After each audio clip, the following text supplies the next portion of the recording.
The bank was as busy as ever. Customers were waiting in line for various transactions, and the tellers were frantically calling the next person to the counter.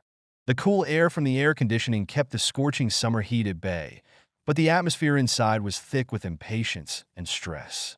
An elderly man walked in through the door. He wore a worn-out coat and a pair of scuffed, old shoes.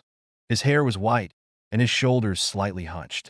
Yet, the calm expression on his face suggested he was once a man of strength and stature.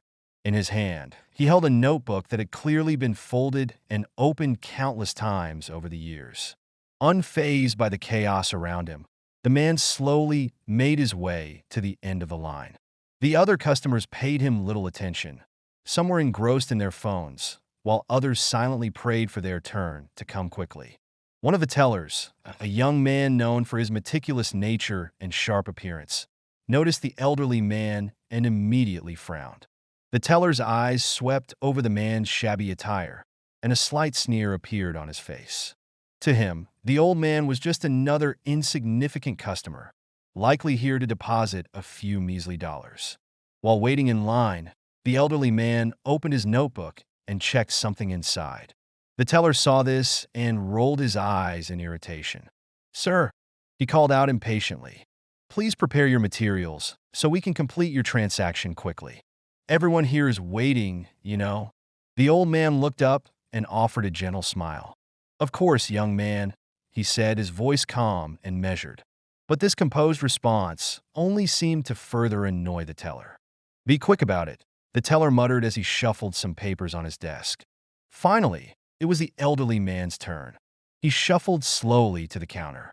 The teller instinctively wrinkled his nose at the faint smell of dust emanating from the man's coat. "Yes, sir. How can I help you?" he said in a robotic tone, more out of procedure than genuine politeness. The man placed his notebook on the counter and pulled out a few documents with trembling hands. "I'd like to make a donation," he said. The teller rolled his eyes again. "Of course," he replied in a sarcastic tone. "How much are we talking about today?" The man paused briefly, then replied, "Today, I'd like to donate $250,000. The teller froze for a moment, as if he hadn't heard correctly. Then he fought the urge to laugh out loud. "Sir," he said, his voice dripping with condescension, "transactions like this require us to verify that you actually have that amount in your account." Leaning forward with a smirk, he added, "Are you sure this amount belongs to you?" The elderly man remained unruffled. "Certainly," he replied. "My account number is on these documents. Please check." With visible reluctance, the teller turned to his computer and entered the information. When the account details appeared on the screen, his eyes widened in disbelief. The old man's account held millions of dollars. He double-checked the documents and then looked back at the screen, unable to process what he was seeing. This can't be real," he stammered, his voice shaking. The elderly man's calm smile didn't waver. "It's correct," he said. "Can we proceed with the donation now?" The teller's once smug expression was replaced by a mix of shock and embarrassment. Before he could respond, the bank manager, noticing the growing commotion around the counter, approached to assess the situation. "Is there a problem here?"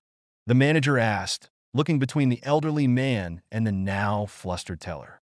The teller quickly stood up, his face flushed. "No, sir," he stammered. "It's just this gentleman is making a significant donation, and I wasn't expecting." The manager turned his attention to the elderly man. The man's warm, unassuming smile made an immediate impression. "Yes," the man said.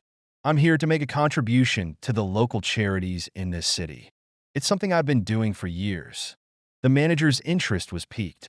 "I'm sorry," he said, "but I didn't catch your name." "This donation is remarkably generous." "My name is Harold Thompson," the man replied.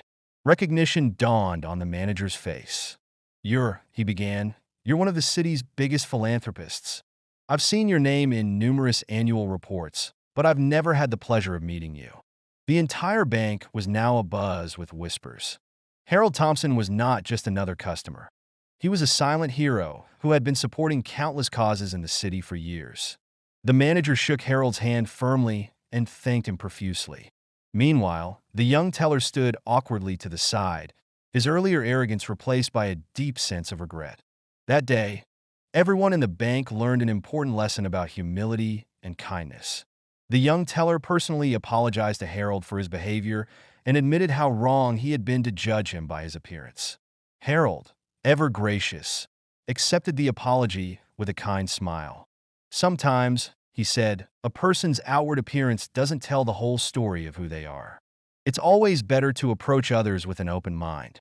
As Harold quietly left the bank, his usual unassuming self, the people he left behind couldn't stop thinking about his generosity and humility.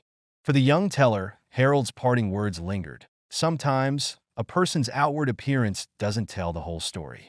He stood there, reflecting deeply on his actions.